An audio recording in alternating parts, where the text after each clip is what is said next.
기구를 막 넣고 있는데 자꾸 막 말씀을 하고 싶어 하시는 거예요. 하신 말씀 있으세요? 라고 물어봤는데 이런 말씀을 하셔가지고, 환자분들이 많이 하는 질문 중에 수면 마취 자주 받으면 중독되나요? 머리 나빠지지 않나요? 라는 질문이 있습니다. 안녕하세요, 샘치과 이승현입니다. 오늘은 소소한 진정마취 이야기를 해볼까 하는데요, 제 지인분들 중에서도 치과에서도 진정마취, 수면마취를 해? 라고 하는 부분이 있어서 이런 부분은 이제 저희 채널을 보시는 분들도 흥미롭게 볼 수 있겠다 싶어서 준비해봤습니다. 첫 번째 질문, 수면 마취를 하면 코 골면서 자나요? 라는 질문을 많이 하시는데, 수면 마취는 사실 본인의 수면 습관, 실제로 밤에 잠자는 습관이랑 굉장히 유사합니다. 밤에 잠잘 때 코를 곤다거나 또 이갈이를 한다거나 하시는 분들은 사실 진정 마취 할 때도 거의 유사하게 패턴이 반복이 되게 됩니다. 근데 그러면 코골이를 심하게 하게 되면, 또는 수면 무호흡을 심하게 하게 되면 진정 마취에 좋지는 않겠죠. 그래서 그렇게까지는 깊이 재우지 않고 수면 깊이를 조금 조절해서 환자분을 조금은 깨워서 진행할 수 있게 해야 됩니다. 제 지인분 중에 의료인이 있는데, 그분이 생각하기에 치과 수면 마취는 핸드피스 돌아갈 때 물도 나오고 소독약 같은 것도 뿌리고 하는데 어떻게 수면 마취를 하냐, 너무 위험한 거 아니냐라고 이제 물어보더라고요. 근데 하지만 수면 마취랑 우리 일반적으로 밤에 자는 수면이랑 완전히 같지는 않습니다. 어느 정도 의식 수준을 이제 유지하면서 어떤 때는 환자분이랑 대화도 가능하고 꿀꺽꿀꺽 물을 들이마실 수도 있고, 또는 입안에 물을 가둬둘 수도 있는 그런 정도의 이제 의식 수준에서 진정마취, 수면마취를 실행을 하고 있습니다. 근데 가끔 환자분이 깊이 잠을 잤다가 이제 깨어날 때 호흡 반사가 깨어나면서 입안에 물이 있네 하면서 갑자기 기침을 콜록콜록 하는 경우가 있습니다. 그럴 때는 수면 마취를 너무 깊게 하지 말고 조금 깨워서 진행을 하면 충분히 물이 나오는 상황에서도 치과 수면 마취를 할 수가 있습니다.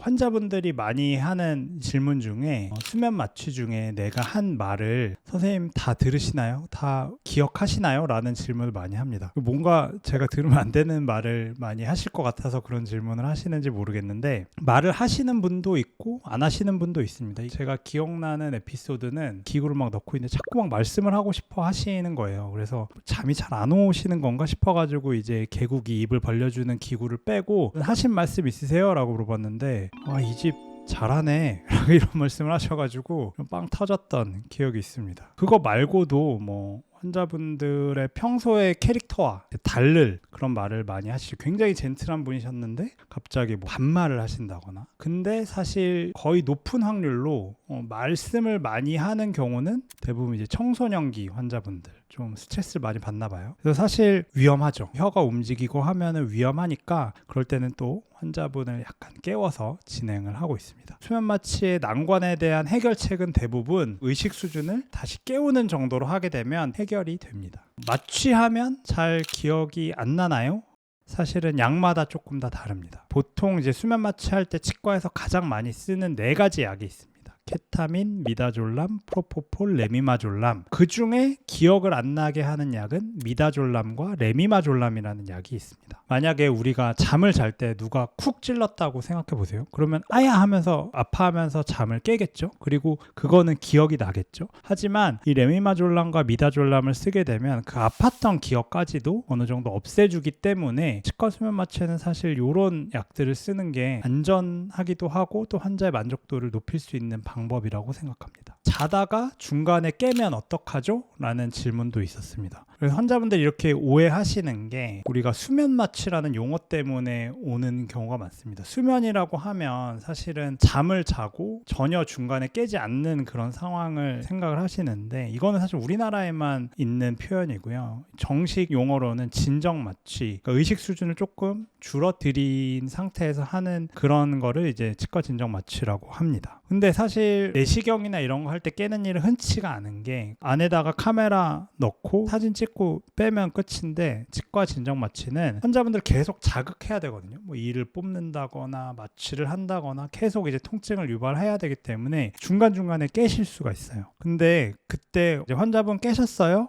그럼 더 재워드릴게요. 이렇게 하면 간단하다고 생각하는데 이게 어떤 거냐면 술에 취한 사람한테 야, 너 취했어? 라고 물어보는 것과 똑같습니다. 술 취한 사람한테 너 취했어? 라고 하면 나 취했어 라고 하는 사람 많지 않잖아요. 진정마취 상황도 거의 비슷합니다. 환자분한테 잠 잘 안 오세요? 라고 물어보면 잠이 잘 안 와요 라고 대답하는 경우가 대부분입니다. 그래서 환자분이 깼는지 저희는 정확하게 판단하기 위해서 환자분한테 약이 들어가기 전에 수신호를 이제 조금 정해놓고 갑니다. 예를 들어서 오른손 엄지손가락을 들어주세요 라고 한다거나 이런 식으로 수신호를 미리 정해놓는데 환자분 잠 잘 안 오시면 왼손 엄지손가락 들어보세요 했는데 오른손 엄지를 든다거나 이러면 의식 수준이 조금 떨어진 상태구나, 계속 수면마취 진행해도 되겠다라고 생각하고 약을 더 증량하지 않고 진행을 하고 있습니다.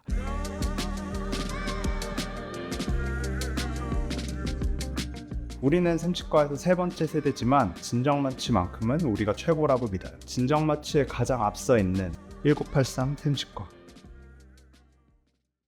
금식 언제부터 해야 되나요? 이것도 사실 단골 질문이죠. 교과서적으로 가이드라인상으로는 8시간입니다. 환자분들이 이런 거 사실 계산하고 기억하기가 쉽지가 않거든요. 그래서 저는 그냥 한 끼 굶고 오시라고 말씀을 드립니다. 오전 수술이다 라고 하면은 아침 굶고 오시고, 오후 수술이다 하면 점심 굶고 오셔라 라고 말씀드리면 대부분은 맞습니다. 경우에 따라서 이제 어떤 약들은 이제 구역감을 많이 유발하는 그런 진정마취제가 있습니다. 케타민이라는 약이 있는데 그 약을 쓰면 아무래도 이제 환자분이 구역감을 일으키고 그로 인한 부작용이 발생할 수 있기 때문에 그런 약을 쓰는 상황이라면 금식 시간을 철저하게 지키시는 게 좋습니다. 저희 병원은 사실 케타민을 안 쓴 지 조금 됐고요. 레미마졸람, 프로포폴을 사용해서 저희는 진정마취를 하고 있습니다. 시술 끝나고 나는 어지럽고 약간 구역감이 있던데 정상인가요? 라고 물어보시더라고요. 구역감을 일으키는 약, 그리고 약간 어지럼증을 일으키는 약이 있습니다. 케타민이라는 약인데 제가 사실 케타민을 안 쓰는 이유는 악몽 때문입니다. 진정마취는 제 생각에는 온전히 이제 환자분의 만족을 위해서 사용을 해야 된다고 생각하거든요. 치과 의사들이 진정마취 없이도 치료 잘 합니다. 근데 우리가 수면마취를 왜 하느냐? 결국엔 환자 만족도를 높이기 위해서 진정마취를 하는 건데 케타민을 써서 환자가 악몽을 꾸고 환각을 하고 그런 일이 계속 발생된다면 환자 만족도가 떨어질 거거든요. 그러면은 저는 진정마취를 하는 의미가 없다라고 생각을 합니다. 그래서 구역감, 구토감을 일으키는 그런 약은 저는 쓰지 않고 있습니다. 수면마취 자주 받으면 중독되나요? 요거랑 비슷한 질문으로 수면마취 자주 하면 머리 나빠지지 않나요? 라는 질문이 있습니다. 중독은 사실은 어느 정도 의존에 의해서 발생이 되게 됩니다. 꼭 마약이나 담배, 술 이런 게 아니더라도 스마트폰 보는 것도 일종의 중독이라고 할 수 있죠. 그래서 사실 진정마취가 꼭 필요한 경우가 아님에도 진정마취를 하는 경우는 의존 또는 중독이라고 보실 수도 있습니다. 하지만 진정마취 자체의 중독 현상이나 이런 거를 유발하는 그런 약제를 사용하고 있지는 않습니다. 하지만 대부분의 항전신성 약물들이 그렇듯 쉽게 의존을 유발하고는 합니다. 그렇기 때문에 너무 자주 진정마취, 수면마취를 하는 걸 권고드리고 싶지는 않고요. 프로포폴 같은 경우는 나라에서 한 달에 한 번만 사용하도록 제한을 하고 있고요. 수면마취를 하면 머리가 나빠지지 않느냐? 요거는 도시괴담, 정설이 아니다, 거짓말이다 라고 알고 계시면 좋을 것 같습니다. 미성년자한테는 쓸 수 있는 약이 제한적입니다.